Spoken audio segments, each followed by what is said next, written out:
Do you want to talk about minotaurs? I was thinking we were talking about hooves and feet, like animal feet, and like what if minotaurs and like centaurs and stuff on their human hands? What if they had like little hoof fingernails? I'm gonna let the court of the people, sort of just decide how much of a monster you are. I'm not gonna comment on this. That's valid. But like if they just had little click click, like a little tap tap. That you've made it worse. Clap clap. No. We're done. We're done. We're done. Okay. We're done. Okay.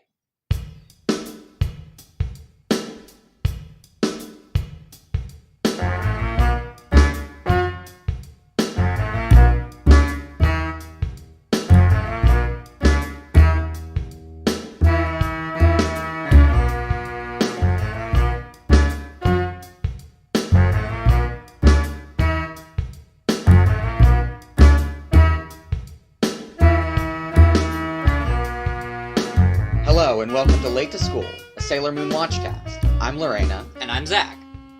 And today we're going to be talking about episodes 12 and 13 of Sailor Moon. Yeah. Was there anything you wanted to go over before we start? No, I don't think so. I'm excited. Okay. That's good. There's some supplementary material that we both had for these episodes. We'll get to that. Yeah, you had something and now I have something that I'm going to show you. Oh, you do. Yes, okay. But I'm going to wait until the moment's right. Okay. So let's get into it. Yeah. Episode 12. I Want a Boyfriend. The luxury cruise ship is a trap. Yep. Mm-hmm. Which was directed by Yuichi Endo and written by Katsuyuki Sumisawa. Yuichi. You do it every time. I wasn't. I was just saying Yuichi. I just recognized the name. Okay, good. I was like, hey, it's Yuichi. Good. Okay. It's our buddy, our boy. Don't call him that. Is he a boy? I don't know. I think he's a boy. I'm not gonna guess. They are probably 70 years old. So sure. This episode aired May 30th, 1992 in Japan, and September 21st, 1995 in English. So yeah.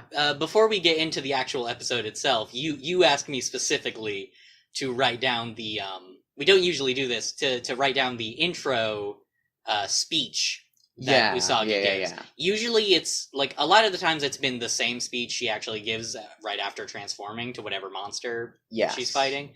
But occasionally it'll be like a slightly different or entirely different speech. Mm-hmm. And that is the case here, where the intro speech over our sort of prologue part of the episode. The before episode teaser. Yeah, the before episode teaser is Usagi saying, "It's not fair that you're only targeting the energy of couples that are in love. I mean, don't you feel sorry for leaving out the girls without boyfriends?" Yeah, which is That's very Usagi. That's very Usagi. That is not what she says in the actual text of the episode. No. She says something similar, but it's distinct. It's distinct. And it doesn't have that connotation. Right. Of like, hey, you should be draining the energy of everybody. Yeah. The episode proper opens with, we see Jadeite, like, watching a clip of Usagi doing Moon Tiara action. Yeah, he's watching in a big orb TV. Uh-huh. He's watching just a recording of his favorite episode of Sailor Moon. Mm-hmm. And he's like, oh, that damn Sailor Moon, I'll get her. Those pesky sailors. And then a fucking vortex of water appears behind him. And in it is a woman with, like, long black hair? No, she has, like, long blue hair. Okay. And she's also got a blue dress. And Jadeite tells us that her name is Thetis, and she's like Queen Beryl's pet monster, I guess. Yes, they don't actually mention her being a monster at this point. No, which took me by surprise later. Yeah, well, she doesn't have a gem name, so yeah, she is named after like a Greek goddess, which is kind of odd, but she kind of flirts with Jadeite and is like, oh, why don't you love me? I love you. And there's clearly a history between these two characters. Jadeite is very cold. He calls it a delusion. Mm-hmm. But Thetis does get his attention by mentioning that she has a plan to steal energy. Right, yes. Which, of course, is all any of the gems care about. Yeah, gotta get that energy. Yeah, for the great leader. Is that Have they mentioned the great leader yet? Yeah, they talk about the great leader. I can't. Oh, they haven't mentioned the great leader's name. Yeah, they just call him the great leader. I say him. I shouldn't assume. Yeah, you shouldn't assume. Which she calls her plan Operation Romantic Cruise. Right. Which, you know, it's not a bad plan, all things considered, but maybe could work on the name. Maybe could work on the name. Should look into, like, the XCOM 2 mission generator. Yeah, you know, at, like, fucking Operation Black God. Operation Wolffather. Oh, yeah. Jadeite is into this plan. Because he's kind of on the outs with Queen Beryl. Yeah, he's not having... He and Queen Beryl have, as we've seen in the last few episodes, I think, have not been fans of each other. No. So we cut to an advertisement for a romantic cruise, which Usagi's watching wistfully, and clearly this is part of the plot. Yes. But then we see her watching the advertisement like on TV at home. And then we cut, like, immediately to the school, where she and Naru... Usagi makes, like, almost the exact same sighing noise in both scenes. Really? Here. That's pretty good. As she is whisting for... You're just gonna insist on pronouncing it like that, It's a fun word! Wistfully. Wistfully. Okay. I say wistfully. It's, you know, actually no, that would be whimsically. Yeah. It's whimsical. That one does actually have an H in it. So when we cut to the school, Naru and Usagi are talking about the cruise, and they're saying how much they'd like to go, but it's all couples. Yeah, it's all couples only. And then fucking Melvin shows up, and he basically is like, he talks about how anyone who goes on this cruise would fall madly in love, and we see him and Usagi. We see sort of an imagining of him and Usagi on the cruise. And then Fantasy Usagi punches Fantasy Melvin, and then it cuts back to the real world, and Usagi says, "I think you just made me seasick," which is very good. Also, I don't want to pass up the fact that when Melvin is just talking about he has like a poster, I think, for the. God, he keeps bringing posters to school. He just has a lot of... He just shows his work, you know? He just has a bunch of fucking feelies. Yeah. He does mention specifically that the cruise ship has room for 666 passengers. That's a strangely specific and demonic number. Yeah. Right? Like, it's just so charming instrument of the devil. We get some more of that later in this episode. Yeah, we sure do. I noted down, there's a theme going on. Melvin says, Umino. You don't have to clarify. People know who Melvin is. Yeah, that's fair.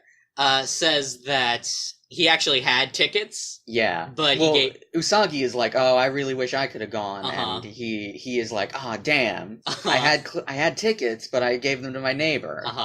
And when they ask him why, he's like, oh, well, I'm a minor, so I would need guardian permission, and also it's way past my bedtime. And we see... He shows that the cruise goes from 6 o'clock to 10 o'clock, which, I get that he's 14, but that shouldn't be past his bedtime. No, maybe 10 o'clock. Maybe 10, but the start of the cruise definitely is not past his bedtime. No. I do like how Naru begrudgingly is like, that's somehow the most responsible thing you've ever said.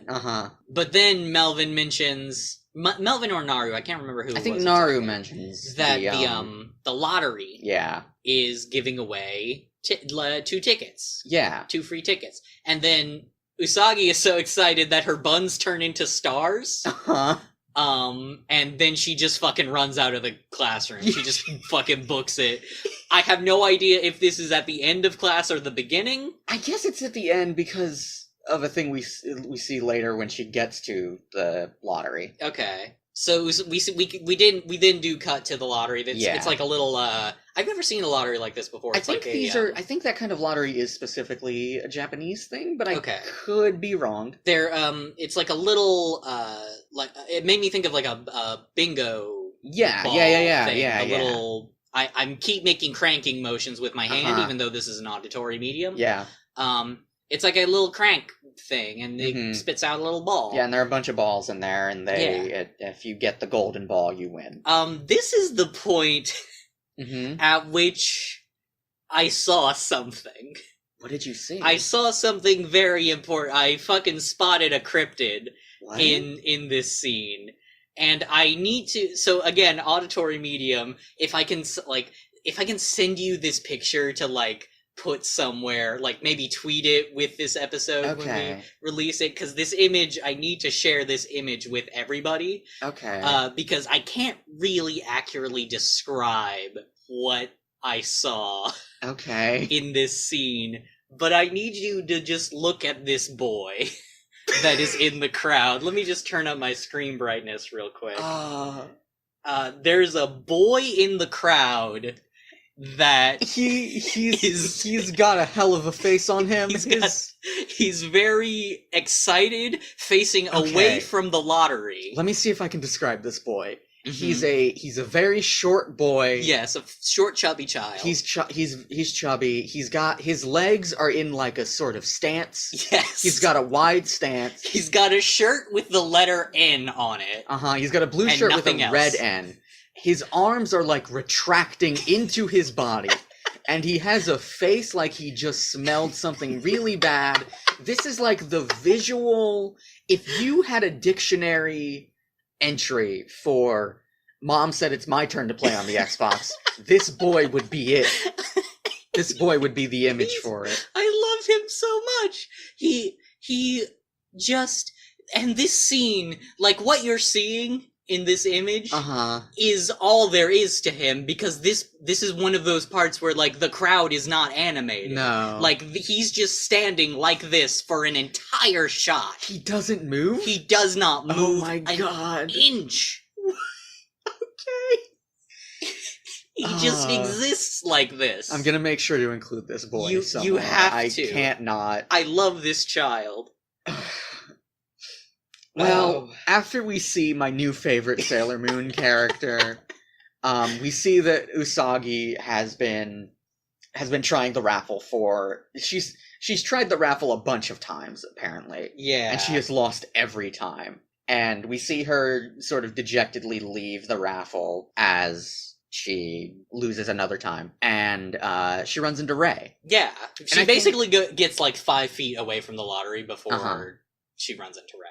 And I think this is the first time we see Rei in her school uniform, which is different from Usagi's. It's more like I would describe it as looking like a private school uniform, but I don't know if it's just that these schools have different styles of uniforms. Yeah, I guess that does imply that, like, she just doesn't go to their school. Yeah, no, Rei goes to a different school. Okay. And then Usagi explains why she's doing the lottery stuff, and Rei is like, you shouldn't be fucking doing that. We have a very important mission. And then Rei immediately goes to the lottery. Immediately goes to the lottery. She fucking summons her, like, shrine maiden power. Yeah, she fucking unlocks the power of Persona, and, like... fucking goes hog on this lottery machine and wins. She immediately wins. I think that might be cheating. It probably is. Using her psychic powers. But, you know. Yeah. And Usagi is dejected. Yes. I feel like I say that word a lot on this show. You do, but it's accurate. Yeah. And she tries... I think there's a cut here, actually. They're, like, in front of a fountain. Yeah. Usagi tries to convince Rei to give her the other ticket. Right, because she won 2 tickets. Right. And Rei doesn't have a boyfriend. And they argue about this for a little bit. Luna is upset at them just arguing constantly. And then Ami shows up. Ami shows up, yeah. And Rei immediately grabs Ami and fucking leaves Usagi behind. Just drags her off. And then we cut to her. I guess they're in like a... They're at like an outdoor cafe or something. Yeah.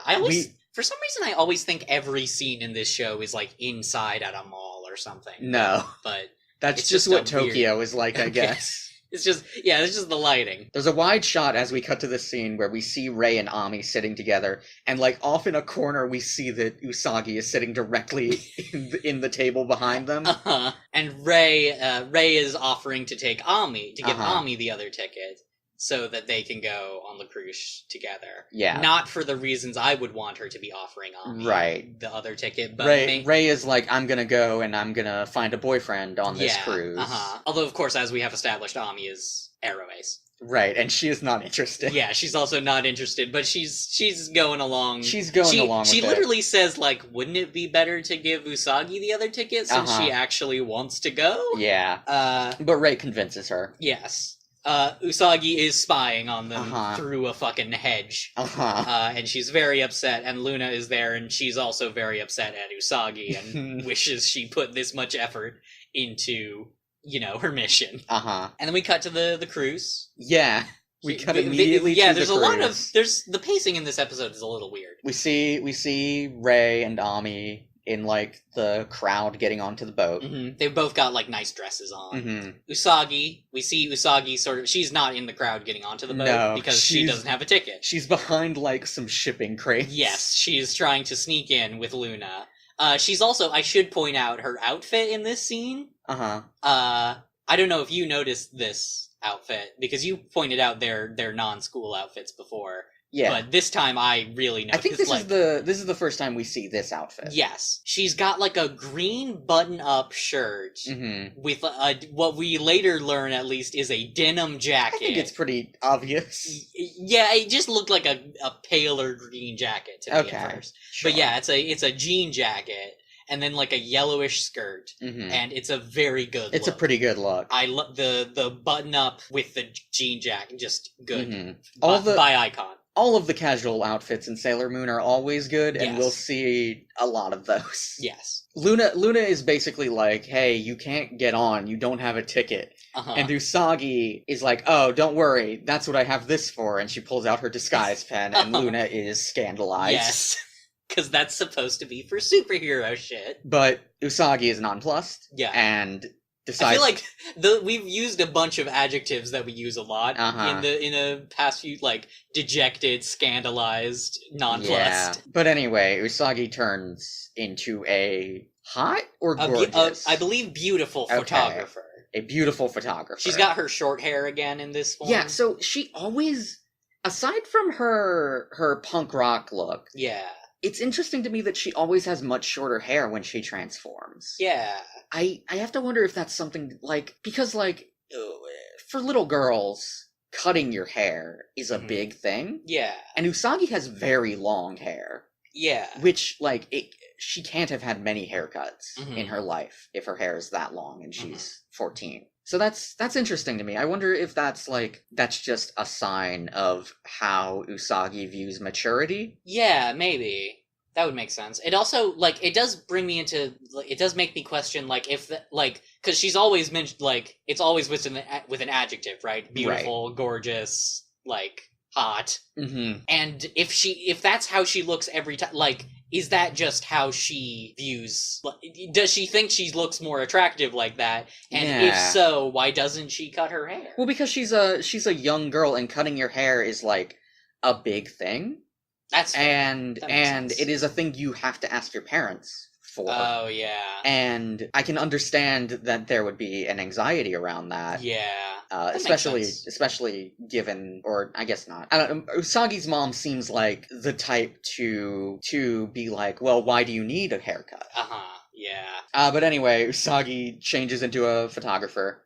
And she sneaks onto the cruise liner. Yes. We sort of pan up the cruise liner, and on the deck we see Jadeite and Thetis. Yeah. They're in sailor uniforms, ironically. Jadeite has completely changed what he looks like for this disguise. Yes, usually he just looks like Jadeite with maybe some glasses. Yeah, he has human eyes. His skin is darker. Yeah. And he's got black hair. He's got, like, black or brown hair. And Thetis looks a little different from how we saw her earlier, too. Yeah. Her hair's a little darker blue, I think. Yeah. It's just very strange to me. I guess because more people are going to be seeing him? Yeah, maybe. I don't know. Maybe he's becoming more concerned because the sailors keep showing up. Yeah, and so he that's wants fair. to keep his disguise up. But they talk about how the cruise ship is actually just a rusted old hulk. Yes. That Thetis has cast some dark magics on. Yes, she has specifically enchanted it with her seawater magic. Uh-huh. Which we see more of later. And Jadeite is, like, impressed in a way that Jadeite would be. It's very subdued. Yes. He's condescendingly impressed. Yeah. And then we see Rei and Ami again on the deck, and they're realizing that they're the only non-couple there, which is such a fucking fanfic opening. And Rei is upset that there are no single guys there to flirt with. Ami is very clearly happy about this, in a way that is really funny to me. Yeah. She's like, oh well. And then we cut back. There's a lot of cuts in this episode. We're going to be saying we cut back a lot. We cut to Usagi and Luna again. Yeah, they're sneaking through the ship. I should mention before, Usagi has, against her will, stuffed Luna into her, like, into her camera case. Yes, against Luna's will. Against Luna's will, yes. Because, like, Luna is very adamantly against being put into the camera case. But Usagi just shoves her in there and takes her on board the ship. So they're sneaking around the ship. They come to the engine room. Yes, and go inside. I don't know why. Usagi does seem to be looking through the camera and is taking she's pictures. Taking pictures of the engine room. I don't know why. Maybe she's just role playing. Maybe she's just getting into character. Luna comments that the engine is strangely silent. Yeah. Like, the ship is at full speed. Yeah. And the engine's not making any noise. there's no crew. There's no crew down here, yeah. Until we hear a voice. Yeah. And we see that the disguised Jadeite has discovered them. It's weird that this is the one time where Jadeite is in an actually good disguise that we don't feel the need to be facetious and pretend that he isn't Jadeite. Because he's just talking with Thetis at the beginning there. Yeah. And, like, but I guess because it's less funny now, too. Yeah, that's true. He shows up and is and then we cut to commercial. When we cut back, Jadeite is sort of reprimanding the disguised Usagi. They're both in disguise at this point, so this is just kind of a comedy of farce.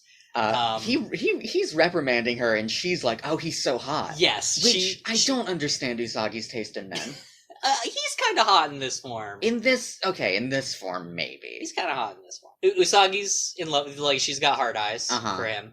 And then as soon as we hear, like, Usagi's internal monologue of thinking he's super hot, we cut immediately inside the camera case where Luna is, and she is freaking the fuck out at the fucking evil aura that she's detecting. Like, she is vibrating. Jadeite leads Usagi out of the, like, engine room. Yes. She hangs onto his arm. Yes. And we also hear Jadeite's internal monologue here, and he's clearly also like, there's something weird about this girl. Yeah, he feels on edge. Yes. But then Thetis shows up. Yeah. Very clearly upset that there's a lady hanging onto Jadeite's arm. And sort of summons him away.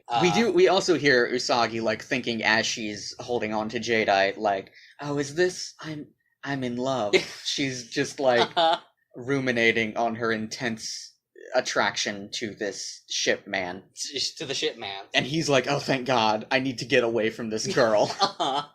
And he leaves with Thetis. Yes. There's a brief cut here to another scene where Rei and Ami are on, like, just sort of standing on the deck, hanging out, seeming kind of bored. And Rei proposes a scheme. To find...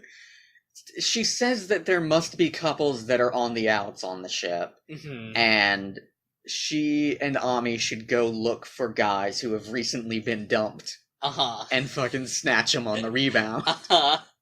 And Ami is clearly against this. Uh-huh. And also nothing comes of this in this episode. No. They never actually follow through on this plan. No. Which is fine. It's fine. It's actually kind of funnier to me that they don't. Yeah. We cut back to around the engine room, and Luna has told Usagi that about the evil energy she detected. Yeah. While inside the computer case, camera case. Yes. That's not what computer cases look like. No. I don't think they even existed in the 90s. No, probably not. And then we see Thetis and Jadeite. Yeah. In a room together with an orb, as they are wanted to be. Yeah, with an orb. Gotta have orbs. And they're just talking about draining the energy. We see some energy getting drained into the orb, of course. Because that's where energy goes, into orbs. Yeah. Energy is stored in the orbs. Great, thanks. And we see out of a porthole window to this room that Usagi is watching. Yeah, Usagi and Luna are both watching. Although they say they can't hear what they're talking about. Which is fair. Yeah. Ship doors are thick. Yeah. But they do see the orb. They see the orb. Which is pretty susp. And Luna's like, I'm pretty sure those guys are monsters. Which Usagi is upset about because he's her future boyfriend. Then they sort of resolve to figure out what the fuck is going on here. And then we get another cut back to Rei and Ami hanging out, where they're at like a buffet table. Yeah. And Rei is just eating the fuck out of she's eating some food. So much steak. Very quickly. And Ami is like, hey, could you eat a little slower, maybe? Yeah. Which I think she says eat a little quieter. Yes, yeah. Because we do see in the background, like, people are staring at Rei. And Rei is like, fuck you. I'm gonna fucking, if I can't get a boyfriend out of this cruise, I'm gonna take advantage of everything I can. Which fair. Yeah, that's kind of a mood. Yeah, valid. And then we hear Thetis's voice. Over, like, the ship PA. Yeah. Saying that there's the big show is starting. Yeah. I don't know if they explain what the show is, but it's in the reception hall. And Rei and Ami are like, hey, let's go there. Yeah. Or Rei's like, let's go there, and Ami's like, yes, please, anything to get you away from food. So they go. And then we see Jadeite and Thetis. Thetis now has like a dress, like this cool like blue. Her outfit is really fucking cool. Actually, I like it a lot. She's got this dress and like her hair is up in these like buttons, not like Usagi buns, but kind of almost. And Thetis basically just starts transforming, and is draining the energy of all the couples in the crowd. Everyone has arrived in the reception hall. Yes. Including Ami and Rei. And they are draining their love energy into a fucking disco ball. Because, again, disco balls, I guess it's a form of orb. Because we've seen multiple disco balls so far. Yeah, they're a form of orb. They're a form of orb, so of course they can store energy. Hot take on Late to School, disco balls. Form of orb. Yeah. Ami and Rei are not affected by the draining because I guess they're only absorbing heterosexual energy. Right, yeah. Well, here's the thing, it has to be reciprocal affection, and Ami is Arrow Ace. So right, sure. She only has platonic love to offer. That's fair. To Rei. And for the record, Thetis says something here. What does she say? That is very important, which is, all of you will continue your romantic dreams in hell. Oh, right, yes. This is when we start getting the hell. Yeah, more of the hell. So that's... Yeah. Again, you have become a charming servant of the devil. Yeah. All of you will continue your romantic dreams in hell. Yeah. But since Ami and Rei aren't affected by this, they are very much like, hey, what the fuck? We gotta do something, but we can't transform in front of all these people. Although all of the people except for Jadeite and Thetis are knocked out, but still that makes sense. Yeah. Because also, Thetis... is Thetis transformed fully at this point? I don't know. I don't remember. I think she is. She's in her full-on monster form. And she's got fucking, like, spikes on her arm. And she's cool. Like, she doesn't have a mouth. No. And I fucking love a monster without a mouth. Just great. She's got, like, a plain, like, white face. Yeah. Well, no, she does have eyes. Right. Sorry. The bottom half of her face is, like, just featureless and white. Yeah, black. And the Jadeite and Thetis actually just see them. And are like, why did you come on this cruise if you don't have boyfriends? Which they're very upset about.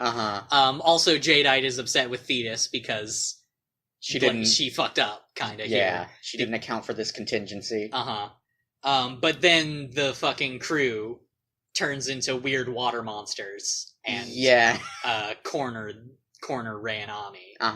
When the weird water crew start cornering Rei and Ami, at first they're very clearly scared, but Rei fucking cuts one of them in half with a folded up metal chair. Yeah. And it's very metal. Yes, literally. But then it just turns into two water guys. Yeah, it splits. Yeah. Gotta attack slimes with piercing or crushing weapons. Yeah. You could attack them with slashing weapons, they split. Yeah, really could have just done that with the broad side of the chair, but that's a bludgeoning weapon, I feel like. Yeah. That's not really I mean, it's made of water. You wouldn't think to bludgeon it. That's fair. That's valid. And then we see Usagi trying to find the reception hall, and she eventually does and transforms into Sailor Moon. And she finds the reception hall door. Right. And then we cut inside the reception hall as Rei and Ami are about to be attacked by the water guys. And Usagi has taken a page out of Tuxedo Mask's book, and she has appeared on the sill of a high up window. Yep. Within the reception hall. And she has her speech, which is, "How dare you target couples and go after the energy that their love creates? Love is precious. Some girls can't even find boyfriends. It's so sad." And then we get a cut to Rei's annoyed face. Yeah. And then Thetis just fucking tackles Usagi out of a window. Yes. They land on, like, the deck of the ship outside. Jadeite follows onto the deck, which gives Ami and Rei the chance to transform. Which we actually see. We don't see. It happens off screen, but we do see that they have transformed later. Yes. But first, we see Thetis fucking lapis lazuli's some water into fucking vortexes. Yeah. That's a Steven Universe reference, in case anyone watching this doesn't get that. It could happen. It could. You're right. She has fucking water powers, which Luna observes somewhat redundantly. And Thetis attacks Sailor Moon with the pillars of water. Yeah. But while that's happening, Rei is fire souling the fucking water guards. Yes. I guess that it makes sense. Yeah. Turn them to steam. Yeah. Doesn't she also fire souls, like, the hull of the ship to get outside, I'm pretty sure she does, yes. Fire is very destructive in this universe. I feel like more so than in real life. Have you seen Fire recently? I don't know. Here's the thing. Yes, but, like, if you took a flamethrower... Yeah. And you fucking shot the wall of the metal wall of a cruise ship. Yeah. I feel like it wouldn't make a big hole in it. I guess. At least not very quickly. Fire Soul seems like it is also explosive. Yeah, probably. It's a fireball. Yeah. It's a third level spell. Yes. Rei is a wizard. No, Ami's a wizard. Ami's a wizard. Rei is a sorcerer. Okay. Ami and Rei appear. Yes. Ami, bubble sprays. Yeah. And Thetis is like, "Oh, where'd you go?" And then Rei fire souls. And set in, like, she dodges the fire soul, I think. Does she? She might. I know it, like, distracts her at least. Because then Ami and Rei are like, "Okay, Sailor Moon, finish her off." And Usagi uses Moon Tiara action. Yes. And destroys Thetis. Yes, she dissolves into a pile of water. Yeah. Which was surprising to me, because she's set up as a very, like, she's got a history with Jadeite and everything. Yeah, but she's kind of just here for this one episode. Yeah, just like every other monster, basically. Yeah. She is important in that, like, I think this is the first monster we've seen that is explicitly not created by Jadeite. I don't know if that's true. I feel like I think some monsters were not given any implication that Jadeite created them. They're just kind of around. Okay, yeah, that's fair. She does have, like, an importance to Beryl. Yes, she is, yeah. That is not explained in this episode, at least. No. But she's Beryl's favorite monster. Yeah. We see Usagi, Ami, and Rei sort of standing over where Thetis was and like, hey, we won. Mm-hmm. And then Jadeite appears behind them and starts like, he's like, oh, I'll kill you. And he starts summoning a black orb. The Sailor Guardians are also squaring up to fight him. And Jadeite is like, this ends now. And then he vanishes. Which is really funny to me. Mm-hmm. And the sailors are very confused. Yeah, they're like, did he run away? Yeah, which he has done before. We've seen him fucking vanish before. But not like this. Not like this. We then see the Dark Kingdom. We see, like, the back of Queen Beryl. Mm-hmm. Jadeite, like, pops into existence. And he's like...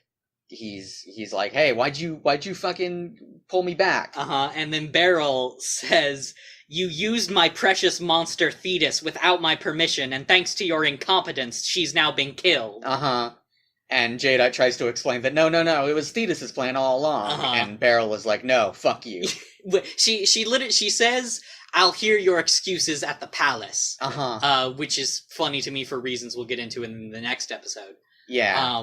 But she's scolding him and says, better choose your words carefully because you've caused enough trouble. Mm-hmm. After Beryl says that, we also get a close-up of Jadeite literally just fucking clutching his fist and saying, damn it, I'll get you for this, Sailor Moon. You're clipping so much. It's so loud. Look at that. Look at what you did. We then, we cut back to the real world. We see the ship, like, lose its glamour and turn back into a, like, rusted, fucking big rust wreck. Mm-hmm. And immediately the Coast Guard is on the way. Which is good. Yeah. I mean, that's... Yeah, that says good things about the sort of infrastructure. We don't really get any idea of what people think about this. Yeah, no. But I would be very... confused and scared. Yes. Even if... also, the Coast Guard should be. Also, like, yes. There was a boat there that just turned to rust. Yeah, there's some interesting things about the masquerade in these two episodes. We see the girls, like, on the top deck of the ship, watching as everyone escapes to safety. Yeah. Rei and Usagi are chatting. Basically, they're upset that after all this, they still don't have boyfriends. Yeah. They still haven't gotten anything from the ship. Mm-hmm. And Usagi's very dejected, but Amy? That's what she's called in the deep dub? Well, no, because I'm talking about Rei. Oh, okay. Who is just called Rei in the deep dub, right? But spelled differently. Yeah, but spelled differently. Rei is determined. Yeah. She is not giving up. Mm-hmm. And Usagi is inspired by this, and she's like, yeah, I won't give up either. And then Rei says, basically says that Usagi isn't going to be able to get a boyfriend if she keeps dressing like that. And Usagi says, jean jackets are coming back in style, shut up. And I want to say immediately after this scene, I did get an ad for the Gap's new denim line. That's a good point. I did also get that. You did also? I got that ad, yeah. Okay. Yeah. So, yeah, she was right. Yeah, we see Luna and Ami like, oh, those girls. And Ami, you can describe it. But then Ami just fucking pulls out a dictionary, and she's like, I knew I should have just stayed home and studied, and Luna is also upset at that. And then the episode ends. Yeah. So the next episode is episode 13, Girls Unite, the end of Jadeite. Kind of a spoilery name for that episode. Kind of the final battle of Goku and Cell, or whatever the fuck the Dragon Ball I have shit no is. idea what you're saying. Okay. I'm sure our audience does, but I don't. Yeah. This episode was directed by Harume Kosaka and written by Sukahiro Tomita. It aired June 6, 1992 in Japan, and September 22nd, 1995 in English. We open this episode with the Dark Kingdom once more. We are seeing essentially Jadeite's trial. Yeah. Beryl is basically telling him that he has failed. Yes, yeah, she's like, you've gotten a lot of energy, but you've also failed a whole fucking lot. Specifically, she says, like, those sailor guardians have fucked you up. And then Jadeite starts trying to explain. Yeah, to plead his case. And then, Beryl says, I've had enough of your excuses. Which is funny to me because she literally in the last episode said, I'll hear your excuses at the palace.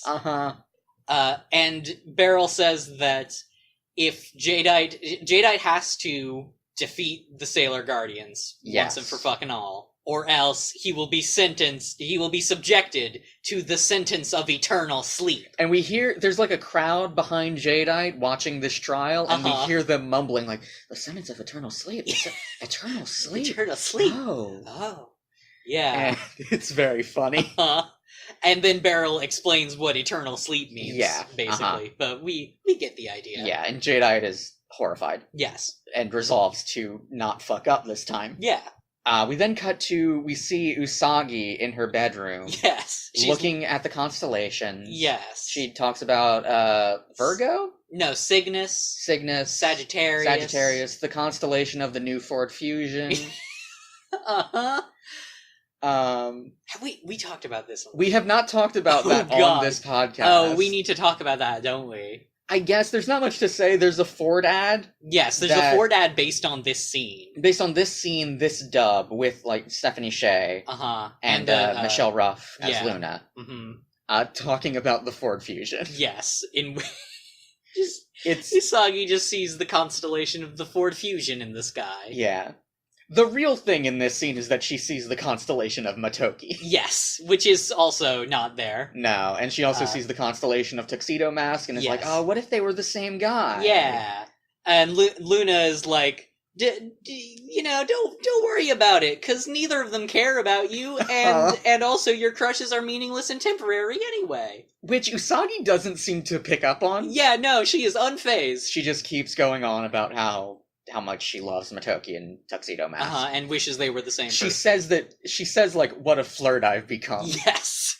That she's fallen in love with two different men. As she's sort of thinking about her love, we see a portal appear in the sky. Yes, a fucking vortex. A lot of vortexes and orbs in this show. Yeah. I do love a vortex and an orb. And Jadeite materializes in the sky. Across, like, the Tokyo skyline. He's fucking Mufasa, remember who you are, throughout Tokyo. Yeah. And he basically is like, Sailor Guardians, come to the airport at 1 a.m. tomorrow, or I'll destroy Tokyo. Yeah, he fucking produces an illusion of Tokyo being set on fire. Yeah. Is this our first confirmation, by the way, that this does explicitly take place in Tokyo? I mean, it's not like it's a secret. No. We see Tokyo Tower in a few scenes. Do we? Okay, yeah. I didn't know that. I don't know the Tokyo skyline very well, apparently. Usagi is terrified. Yes. And Luna is like, we gotta get him. Yeah. We cut to, it's still night. It's still the middle of the night. But the sailors have met up at the shrine, I believe. Yeah. At Ray's shrine. And they're talking about what to do about Jadeite. Yes. Ray wants to fucking go in. Yeah, she just wants to fucking square up and fight him. Yeah. Ami is like, well, we need a plan. Because this is obviously a trap. Usagi is like, we shouldn't go. We shouldn't go at all, because I am too scared. Which, move. Yeah, fair. Valid. And then we cut to, they don't come to a proper conclusion. No, they don't. There. We cut to the next day, we hear a newscaster talking about the fucking weird boy illusion in the sky. My words, not theirs. Boy Illusion is my Shadowrunner name? Boy Illusion is the name of my metal band. Okay. And then we see everybody at the school talking about what's going on. Yeah. Trying to figure out, like, everybody's like, we should go to the airport. Yeah, which is a hell of an idea to have. Melvin thinks it's aliens. Imagine if there was okay.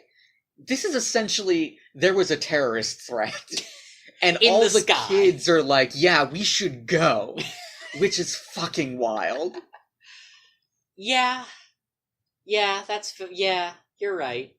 But what is... Melvin thinks it's aliens. Melvin does think it's aliens, yeah. Because of course he does. Yeah. Usagi, Luna, we actually see Usagi talking with Luna on, like, the windowsill of the classroom. Yeah. But she runs off when more people start coming in. Yeah. Like Luna does. But basically, Usagi and Luna are talking about how they want to make sure that nobody does actually go to the airport because they could get caught in the battle with Jadeite. Yeah. And Usagi agrees with this because she thinks that nobody should go to the airport, including the sailors. And basically, when Luna leaves, tries to convince the other students and everybody that they shouldn't go.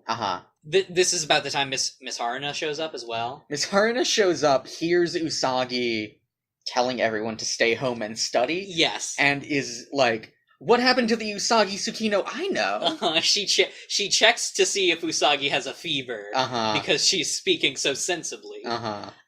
Which Usagi is very offended by and starts crying. Yeah. Which is more, that's probably proof that this is not a doppelganger. No, this is the real Usagi. Yeah. Some kind of body snatcher. And then we cut to the arcade. Yeah. Where Usagi is venting about this event to Motoki. Yeah, yes. And Motoki says he agrees with her teacher. But then tries to put a, positive spin on it. By saying that he likes that Usagi has her own point of view about stuff. Yeah. He still fucking says it in kind of a fucking not all girls kind of fucking way. He says it... here's the thing. Motoki is an adult. And Usagi is a child. Yes, he's an adult. I did not realize that. He is an adult. Purple pleated pants man is also an adult. Right. I did not realize he was He was an adult. I thought he was just... He's in college. Is he? Yeah. Okay. We'll hear more about that later. Okay. But the way he talks to Usagi feels a lot like an adult talking to a child to me. Yeah, okay, that's fair. That recontextualizes a lot of how I feel about Motoki, I think, now that I think about it. I'm glad I know that now. He's not just a condescending prick. No, he kinda is, but he's the way all adults are condescending pricks to teenagers. Yes. But Usagi is very happy. Yeah, she's happy that she takes this as him saying that he likes her. Yes. And she sort of skips away. Yeah, she's skipping down the street and skips so goddamn hard that she kicks her shoe off. And it goes flying. And it hits somebody in the head. Yeah. And we hear she runs up to say sorry. And both of these people are like, oh, you again, because it's purple pleated pants. Yeah. He reprimands her for throwing his shoe. Yes. He does remember that this is the second time she has hit him in the head with a shoe. Yes. Which is fair. I would remember that. Yeah. I feel like you do kind of count those events in your life, I feel like. And he's just being generally a dick to her. And she mentions Motoki. Yeah. Somehow. Like, she talks about having a boyfriend, basically. Yeah. Having someone who likes her. And he is like, oh god, I wish I'd written down his specific quote here. Didn't say, he's talking about how like attracts like, and like he must be a loser if he's with you. Yes. He says every bunhead has her loser, which is not clever. No, it's not. That's not really anything. And I know they can't all be winners. Yeah. Most of them aren't. No. Usagi is like, I understand you being mean to me, but don't be mean to Motoki. He doesn't deserve it. And she starts crying. Yes. Which also mood. And... That's me anytime anybody... If I'm mad at my friends, that's fine. If somebody else is mad at my friends, I'm very upset. If somebody is mad at me, it's Tuesday. Purple pleated pants man starts like trying to calm Usagi down because she is crying in public and making him look bad. Yes. And then eventually he just runs away. He's like, got somewhere to be, gotta go. And he throws her shoe back at her and runs away. And then there's a cut here to the airport. Yes. We see like... Because of the terrorist threat. Yeah. There's a bunch of cops at the airport. We see Jadeite like looming in like a air control tower or something. Yeah. There's a spotlight on him, which is very funny. I wonder, maybe he planned that. Maybe. He seems like the kind of guy. Yeah. And he's basically like, I don't need any humans fucking with my plan. And he puts them all to sleep. Yeah, he says he's putting them all to sleep, but we see later that he has mind controlled them. Yeah, I mean, those are the same thing. I guess. For the Dark Kingdom, you know? I guess. For the Geiger Hell Gems. Mm-hmm. We are the Geiger Hell Gems. No, it doesn't really work. No. Does it? The Geiger Gems? No. That matches the, No. The meter. Does it? Of the song. Yeah, I guess. Geiger and crystal, those would go together. Okay. Anyway. The sailors go to a monorail train to get to the airport. They miss the last train. Yeah. But the closed, empty train opens its door. Yes, and it's very spooky. Ray is like, I guess our enemy planned for this. And she charges right. The goddamn. She's ready to go. Yeah. They don't have to drag Usagi in this time, which is different from the bus. Yeah. But there's no intimidating butch ladies on I guess this train. Not. They all get on the train. And Luna is like, well, this is probably bad. The fact that there's an empty train that's taking us to the airport. And then when they get to the airport, they have not transformed. No.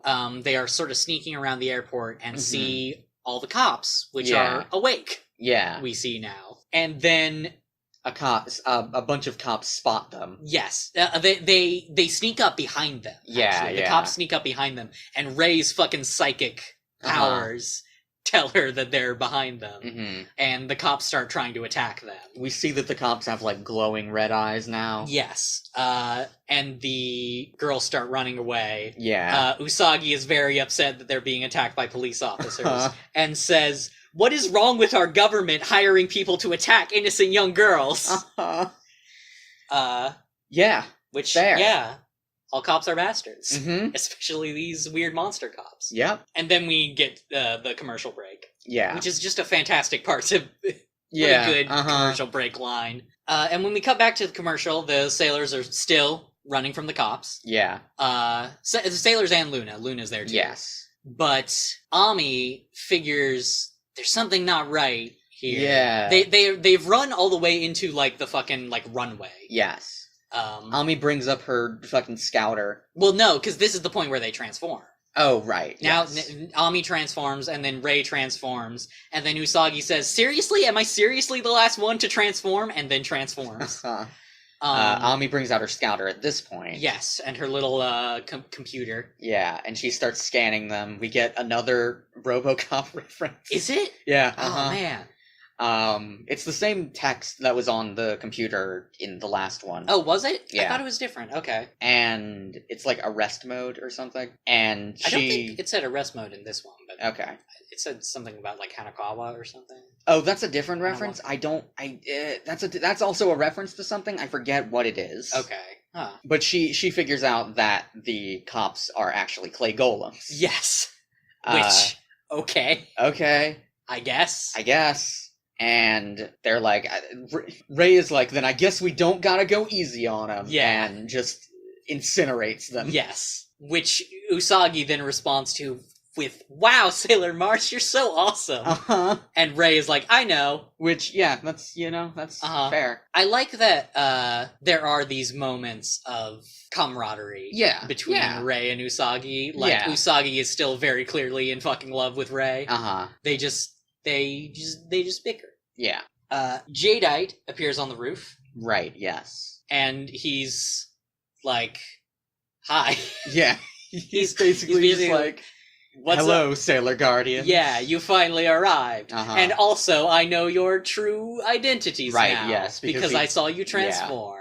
Yeah. And Usagi does say, oh great, we've been outed. Which... is a hell of a line. It is a hell of a line. It is a hell of a line. I'm just saying. I'm not saying, I'm just saying. Jadeite talks about how he's going to kill them, basically. Yeah, And then at this point, Sailor Moon and Sailor Mars start arguing. Yeah, they start like... What starts this argument? Because I don't remember. Usagi is like, it's something about only the beautiful die young or whatever, so is he going to kill her first because she's the prettiest? And Rei is like, and what about you is beautiful? And Usagi says, well, I'm obviously more beautiful than you. And Rei says a very good line, which is, okay, I'll humor you because you're dumb. This whole scene is, there's a lot, like, Usagi starts talking about how her nose is really cute. Yes, and Rei snaps back about how it looks like a thumbtack on her face.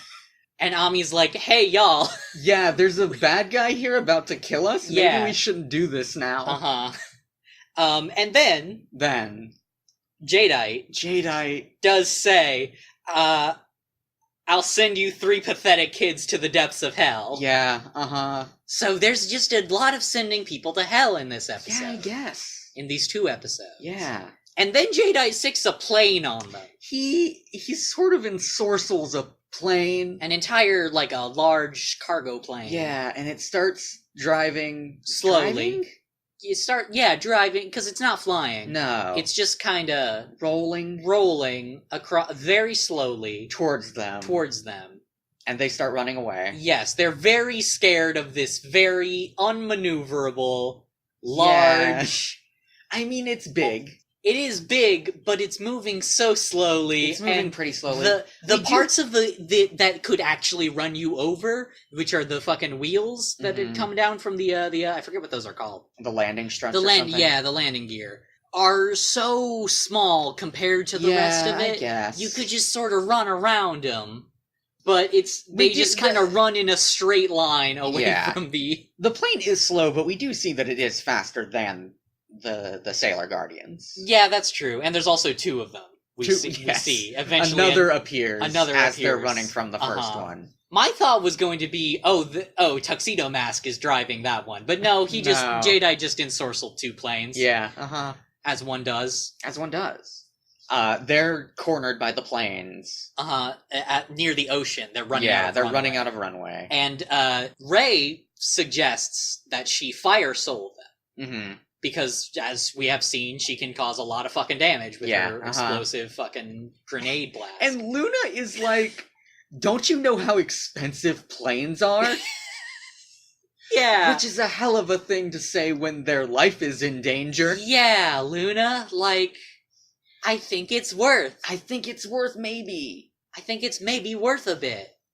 Also, it's not like the airport can sue them. Yeah, they're superheroes. They're superheroes, and no one knows who they are except for Jadeite. Yeah.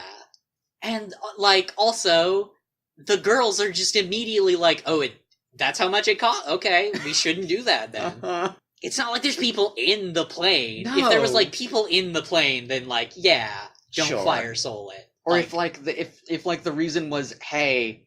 destroying a plane might cause a really big explosion. Yes, that would be also, pretty bad. Yeah, But no, it's just that they're expensive. So the girls are running from the planes. Yeah. And Jadeite gets interrupted. His sorcery is interrupted by a rose. A rose. Striking the cement at his feet. And we hear the voice of Tuxedo Mask saying, picking on young girls is your idea of fun?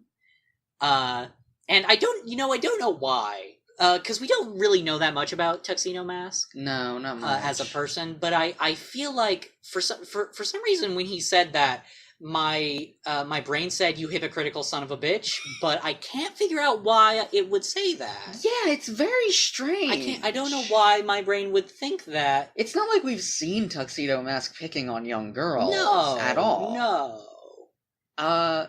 That's weird. Yeah. I also kind of felt that, though. Yeah, okay. But Jadeite is like, Tuxedo Mask. Guess I'll have to send you to hell, too, I believe is what he says. And they sort of... They fly. Fight is not the word I would use. No, they circle. They tussle. They stare menacingly. They menace. Mm-hmm. Menace is also a verb. They menace each other. They just kind of fly in circles, and Jadeite tries to hit him with lightning. Yeah. He tries. They like topple off of the place they were standing. Jadeite fucking punches him into the ocean. And they both fall into the ocean. And the girls sort of run to the edge of the runway and are like, oh no. And we see a single rose float to the top of the water.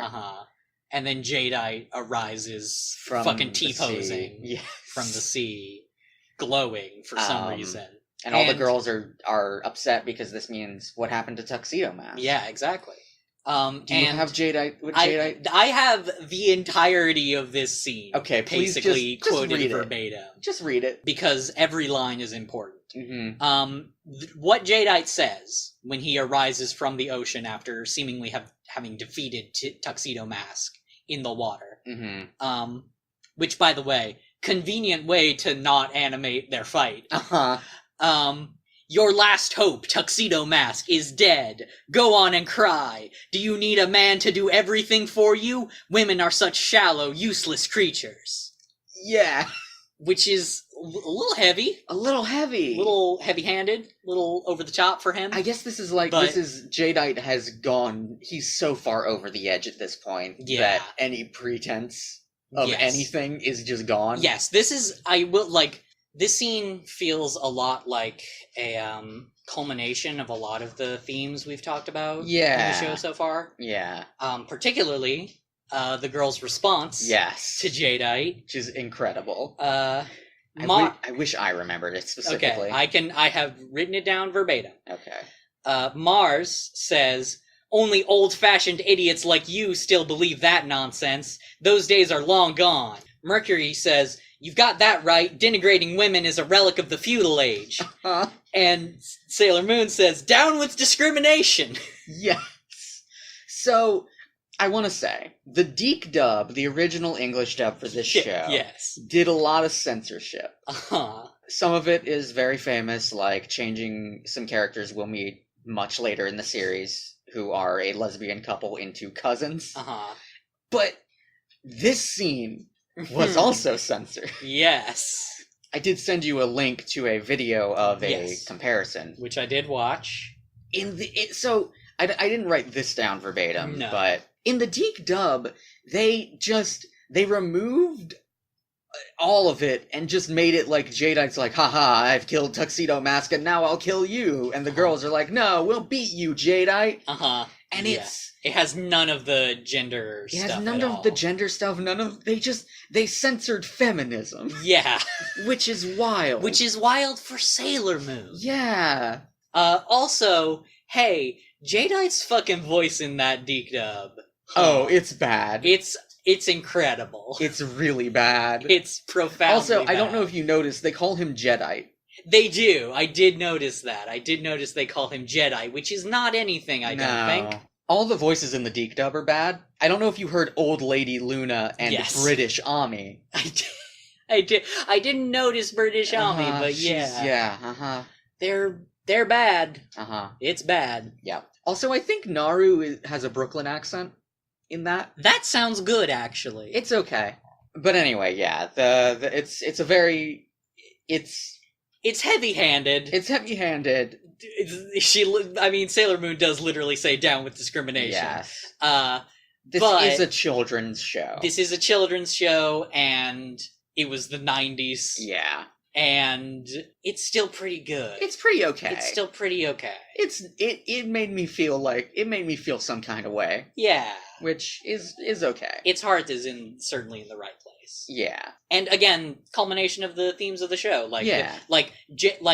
Jadeite seems kind of suddenly misogynistic, but throughout the entire series, he's been exploiting women. Mostly women. Yeah. Also, there was that scene in the body shaming episode where he talked about, he said some stuff that maybe implied his misogyny. Yes. I think it's well handled. Yeah. I like it a lot. I like the scene in this episode a lot, actually. Mm-hmm. So then Jadeite sends the plane after them again. Yes. And they start running. But this time, Luna points out, hey, you don't have to fight the plane. You just have to fight Jadeite. Yeah. And they're all, incensed. That's not the right adjective. Word. But they're all determined. Yes. They are all ready. They talk about what the plan is. Mm-hmm. They're trying to figure out. They're going to combine all their powers. To work together. Once they settle on a plan, Rei says, "Okay, since we all agree, Usagi, you be the decoy." And Usagi's like, "Wait, what?" And then Ami bubble sprays, and that sort of lets Ami and Rei run away from the plane, while the plane focuses on Usagi, yes, who is the designated sort of Scooby and Shaggy combo in this scene. Meanwhile, Jadeite is trying to find the other two, and Ami distracts him, while Rei slaps some spirit paper on his back, and does like this weird, she like flashes back and forth from this like weird... Oh, we've seen that before. Okay, have we? I didn't notice the weird fiery Oni with a sword before. I did take a picture of him too. Okay. But I don't know if he's as important as our friend from earlier. No, certainly not. And I love Boy. But yeah, Rei slaps spirit paper, just slaps the psychic equivalent of a kick me sign on Jadeite's back. Which summons the planes for him. The planes start chasing him. I'm not sure how or why. But that it happened. My thought was it was going to freeze him in place like it did for Morito. Right. But he runs away when he notices the planes coming after him. It just tempts the planes for him. For some reason. I don't know why. I don't know how this magic system works. As he's running away, the sailors all together, Usagi basically says, "Don't underestimate what girls can do. We don't just stand around and cry when we're faced with serious problems." Which is again tying into the themes of like misogyny and feminism in this episode, and also is kind of funny because that is what she usually does. Although Sailor Moon doesn't. Usagi does. That's true. She gains a lot of confidence when she is Sailor Moon. That's true. Although, I mean, again, in her first attempt at Sailor Moon, being Sailor Moon. Yeah. But in that instance, crying saved the day. Yeah. So, I'm not sure what the show is going for with that line. Usagi, moon tiaras, Jadeite, and it misses? Seemingly? I guess it just distracts him, because then he gets crushed by the fucking plane. He does get run over by a plane. He gets run over by the plane. And then we cut to him getting dragged back to Geiger Hell by Beryl. Yes. He is all beaten up and bruised, probably from getting run over by a goddamn cargo plane. He tries to explain to Beryl that, no, wait, I know the identities of the Sailor Guardians, and she is having none of it. Nope, she's had enough of his failures. And she puts him into eternal sleep. Into the sentence of eternal sleep. Yeah. And that encases him in a big crystal. And it's very scary. It's very scary. He screams. He screams. I love any scene that has a villain getting some sort of weird cosmic punishment, and they go, no! Because it's always, like, kind of scary, but it's kind of like, yeah, fuck you. It's a good combo of things. It's a good combo of emotions. And Beryl says that another person is going to be taking over Jadeite's mission. And she assigns Nephrite. Yes. So we see is like this a tall guy, a long guy. A long guy with long hair. A long man with tall hair.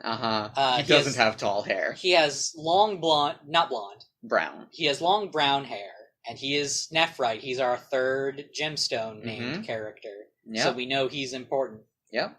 And then we cut back to the airport. They're all, the girls, now with Jadeite, dealt with. Our mourning tuxedo mask. Yes. Luna is acknowledge, like, they're all sad. Luna's also sad. She's trying to get them to move on, essentially. But then they hear Tuxedo Mask's voice behind them. Because, of course, if there's one thing Tuxedo Mask is good at, it's being in tall places that he shouldn't be able to reach. He is just standing on a plane. He's standing on one of the killer planes. And he, like, jumps away. Yeah, well, they try to get him to reveal his identity at this point, and he's like, can't do that yet. But, hey, remember the bond that you have with each other. And then he flies away. He flies away. Against the moon. The silhouette of the moon. Yeah.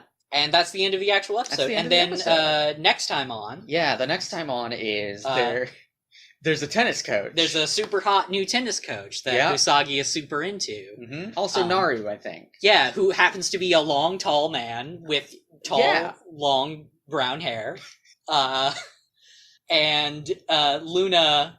has bad feelings about this long she says she is sensing an evil aura even more powerful than Jadeites. Yeah. And so next time we're going to get more of that super hot, super evil tennis teacher. Yep. And that's it for these two episodes. That's arc 1. That's the end of the first arc of Sailor Moon. Yeah. They've defeated Jadeite. Mm-hmm. They're 3 of them. 3 of them. There are 3 guardians. Yeah. Yeah. So what do you think of these episodes and also of the first arc generally? So thinking about these 2 episodes specifically, I really like them. I think both of them, especially that last one, because I'm a fucking sucker for... That's the thing about these shows where, it has a lot of build-up and a lot of quote-unquote filler. Yeah. But, it makes it so that when the episodes where a lot of stuff happens, they feel all the more satisfying. Yeah, And that really felt this way for me, seeing Jadeite's the end of Jadeite's arc, basically. Yeah. And life, since he's basically been killed. He's in eternal slumber. He's in eternal sleep. He's been banished to the Shadow Realm. Yeah, I don't think he shows up again, so he's basically dead. Okay, he's not been, bubbled. Yeah. I think there might be a visual novel where he does show up again. Oh. But we're not gonna get to that, really. No. That's cool. That'd be a cool... I feel like I would like to see Jadeite again, Yeah, that's fair. I love shit like that, too, just returning villains and stuff. Mm-hmm. But yeah, that episode was really cool. It culminated all of the themes I had foreseen or seen, I guess. Not really foreseen. Right. And then the Love Boat episode. It was fun. Good. It was good. It was fun. There were a lot of funny antics with Rei and Ami. I thought Thetis was going to, like I said before, I thought Thetis was going to be a bigger deal than she was, but not really.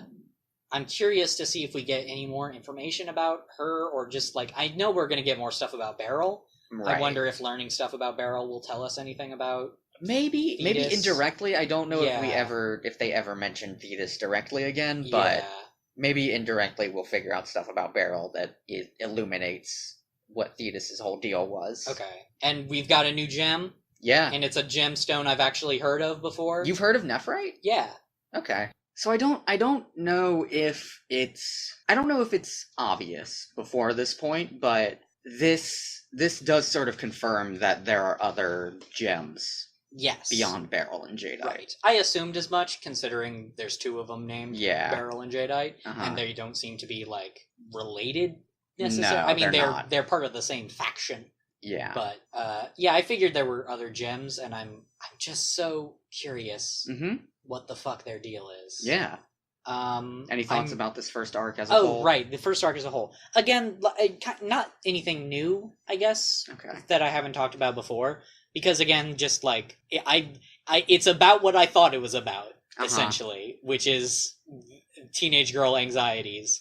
And this was a good culmination of all the build-up, I think. Yeah. Because again, we talked about the filler thing and everything. Yeah. And it's not filler because this was build up. Yeah. This was leading up to this moment. Mm-hmm. And all of it was important. Even to the point of fucking, this is the second time you've hit me with your shoe. Yeah. The sort of callback to the idea of just crying at serious problems. Mm-hmm. There's just a lot of stuff. Yeah. And it's good. Yeah. That's my review of Sailor Moon, the first arc of Sailor Moon. There's a lot of stuff, and it's good. That's pretty, tough but fair. I'm very excited to see where the show goes from here. I hope Nephrite isn't just more Jadeite. I can confirm that he's not. Okay. Nephrite has a bunch of different stuff going on. Okay. I'm excited to see what his deal is. Yeah. Because I just worry about just going back into the same pattern. No. I hope that Jadeite's eternal sleep is going to make a significant impact in where things go from here. Yeah. And hopefully learn some more shit about just any of the shit. Huh. We've learned some. We've learned some. We know there's a moon princess. We know there's a moon princess. We know that there's a fucking... Something is up in that fucking arcade. Yeah. There's some kind of magic shit with the Sailor V game. The Sailor V game. We know... We still don't know much about Sailor V. She hasn't actually shown up. No, she hasn't. We know there's a Dark Kingdom. There's the Dark Kingdom, yeah. Geiger Hell. You will tear that name from my cold, dead body. And I will. I want to say, before we get into outros, the show is on Google Play now, and by the time this episode comes out, it will have been for a few weeks. Mm-hmm. So here's the thing. I don't know why podcasts say this, but every podcast I've ever listened to does. So please give it a review. Okay. I don't know what that does for us, but apparently it's good, and we need it. I would also like to read them. I would also like to read reviews. Yeah. Yes. Because I either like unfathomable praise, or to hurt myself by reading other people's criticisms of me. I unfortunately couldn't get the show on iTunes because Apple web design is broken. Yeah. But I will continue trying and hopefully get it on there at some point. But as always, you can find me at Lorena27 on Twitter. And you can find me at Frylord Zarek on Twitter. And you can find the show at late_school. And as always, thank you to Kevin MacLeod for use of his song Semi-Funk. The moonlight is a messenger of love.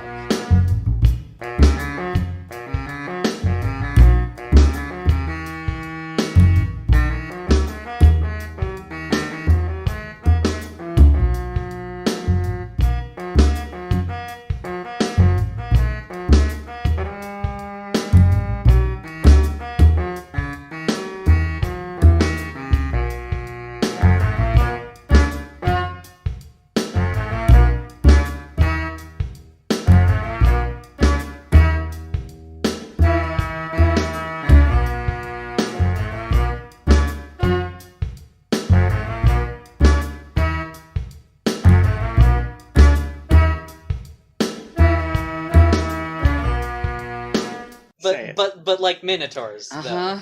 Like, just a little click. They could do flamenco with their fingers, with their hands. No, that's the worst thing you've ever said to me. They could do flamenco dancing. That's awful. With the little, the little thingies. Flamenco is for the feet. Well, no, but you do have the little things on your... I'm stopping the recording now. On your hands. I'm stopping it. No.